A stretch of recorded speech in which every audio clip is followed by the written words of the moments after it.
Hi friends, ಎಲ್ಲ ಹೇಗಿದ್ದೀರಾ? ಚೆನ್ನಾಗಿದ್ದೀರಾ? ನಾನು ಚೆನ್ನಾಗಿದ್ದೀನಿ. ನನಗೆ ಮೈಗೆ ಹುಷಾರಿಲ್ಲ. ಒಂದು ವಾರದಿಂದ 4-5 ದಿವಸದಿಂದ ಸ್ವಲ್ಪ ಜ್ವರ ಇದೆ, ಕೆಮ್ಮಿದೆ. ಅದಕ್ಕೋಸ್ಕರ ಒಳ್ಳೆ ಒಂದು ಕಷಾಯ ಮಾಡ್ಕೊಳ್ಳೋಣ ಅಂತ ಬೆಲ್ಲ ಹಾಕಿದ್ದೀನಿ.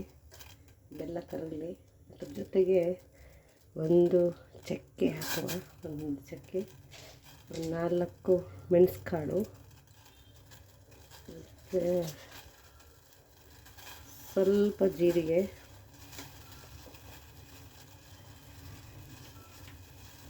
ಸ್ವಲ್ಪ ಅರಿಶಿನ ಪುಡಿ. ಕೆಮ್ಮು ತುಂಬ ಇದೆ, ಅದರಿಂದ ಆಯ್ತಾಯಿಲ್ಲ. ಸ್ವಲ್ಪ ಶುಂಠಿ ಎಲ್ಲ ಚೆನ್ನಾಗಿ ಬೇಯಿಸ್ಕೋಬೇಕು. ಚೆನ್ನಾಗಿ ಬೇಯಿಸ್ಕೊಟ್ಟಾದ್ಮೇಲೆ, ಯಾಕೆ ಅಂದರೆ ತುಂಬ ಕೆಮ್ಮಿದೆ, ಗಂಟಲು ನೋವು, ಜ್ವರಕ್ಕೆ ಮಳೆಯಲ್ಲಿ ನೆಂದುಬಿಟ್ಟೆ ಕೆಲಸದಿಂದ ಬರಬೇಕಂದ್ರೆ. ಅದರಿಂದ ಈ ಥರ ಪ್ರಾಬ್ಲಮ್ ಆಗ್ಬಿಟ್ಟಿದೆ. ಅದಕ್ಕೆ ಸೊಂಟ ಬೇರೆ ನೋವು ಸ್ವಲ್ಪ. ಅದನ್ನು ಕುಡಿದ್ರೆ ಸ್ವಲ್ಪ ರಿಲೀಫ್ ಆಗುತ್ತೆ. ಅದಕ್ಕೋಸ್ಕರ ನಾನು ಮಾಡ್ಕೊತಾಯಿದ್ದೀನಿ. ಚೆನ್ನಾಗಿ ಕುದೀಲಿ ಅದು. ಬೆಲ್ಲದಿಂದಲೇ ಮಾಡಬೇಕು, ಸಕ್ಕರೆಯಿಂದ ಮಾಡಿದ್ರೆ ಚೆನ್ನಾಗಿರಲ್ಲ. ಬೆಲ್ಲ ಆದರೆ ತುಂಬ ಚೆಂದ. ಅದಕ್ಕೆ ಒಂದು ಕಷಾಯ ಹಾಕ್ಕೊಳ್ಳೋಣ. ನಾನು ಹಾಸ್ಪಿಟಲ್ಗೆಲ್ಲ ಹೋಗಿ ಬಂದೆ, ಈ ಕಷಾಯ ಕುಡಿದು ನೋಡೋಣ. ಅವಾಗವಾಗ ಮಾಡ್ಕೋತಿದ್ದೆ, ಮರ್ತೋಗಿತ್ತು. ಇವತ್ತು ಸ್ವಲ್ಪ ಯಾಕೋ ಗೊತ್ತಿಲ್ಲ, ಕುಡಿಬೇಕು ಅನ್ನಿಸ್ತು, ಅದಕ್ಕೆ ಮಾಡ್ತಾಯಿದ್ದೀನಿ. ಅದೆಲ್ಲ ಚೆನ್ನಾಗಿ ಬೇಯಬೇಕು. ಶುಂಠಿ ಇದೆಲ್ಲ ಬೆಲ್ಲ ಎಲ್ಲ ಕರಗಬೇಕು, ಕುದೀಲಿ. ಸ್ವಲ್ಪ ಧನಿಯಾಕಾಳು ಹಾಕಿ ಬೇಯಲಿ. ಧನಿಯಾಕಾಳು ತುಂಬ ಒಳ್ಳೆಯದೇ, ಚೆನ್ನಾಗಿರುತ್ತೆ. ಸ್ಮೆಲ್ಲೇ ಬೇರೆ ಥರ, ಧನಿಯಾಕಾಳು ಹಾಕಿದ್ಮೇಲೆ ಸ್ಮೆಲ್ಲೇ ಬೇರೆ ಥರ ಬರ್ತಾಯಿದೆ ನೋಡಿ, ಎಷ್ಟು ಚೆನ್ನಾಗಿರುತ್ತೆ ಅಂತೀರ.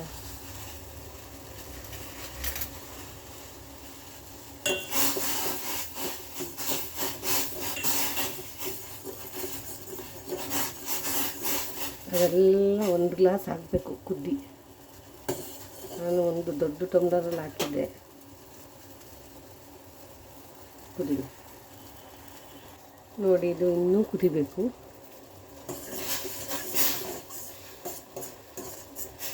ನಾನು ಅರ್ಧ ಅಚ್ಚು ಬೆಲ್ಲ ಹಾಕಿದೆ, ಅದಿನ್ನೂ ಒಂದು ಅರ್ಧ ಗ್ಲಾಸ್ ಆಗಬೇಕು. ಚೆನ್ನಾಗಿ ಕುದಿಬೇಕು. ನೋಡಿ ಆಗಿದೆ. ಈಗ ಸೋಸ್ಕೋಬೇಕು.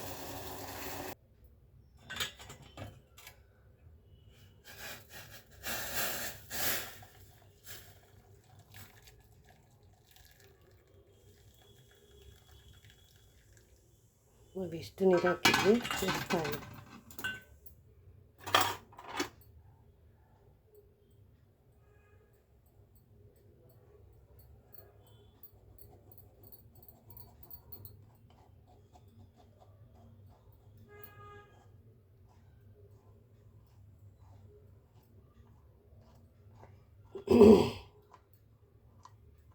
ಕಷಾಯ ರೆಡಿ.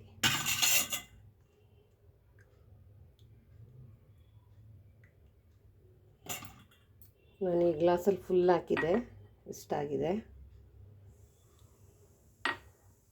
ತುಂಬಾ ಹೆಲ್ತ್ಗೆ ಒಳ್ಳೆಯದು. ಸುಸ್ತು ಗಿಸ್ತು ಆದರೆ ಈ ಥರ ಮಾಡ್ಕೊಂಡು ಕುಡಿದ್ರೆ ತುಂಬಾ ಒಳ್ಳೆಯದು. ನಾನು ಅವಾಗವಾಗ ಮಾಡ್ಕೋತಾ ಇದ್ದೆ, ಈ ನಡುವೆ ಮರ್ತೋಯ್ತು, ಬೇರೆ ಥರ ಗಮನ ಹರಿಸ್ಬಿಟ್ಟು. ಅದರಿಂದ ನೀವು ಮನೇಲಿ ಮಾಡ್ಕೊಳ್ಳಿ. ಶೀತ ಕೆಮ್ಮು ಏನೇ ಇದ್ದರೂ ಹೋಗುತ್ತೆ, ಸುಸ್ತಿದ್ರೂ ಕಮ್ಮಿ ಆಗುತ್ತೆ. ಇವಾಗಿದು ಬಿಸಿ ಸ್ವಲ್ಪ ಆರಲಿ.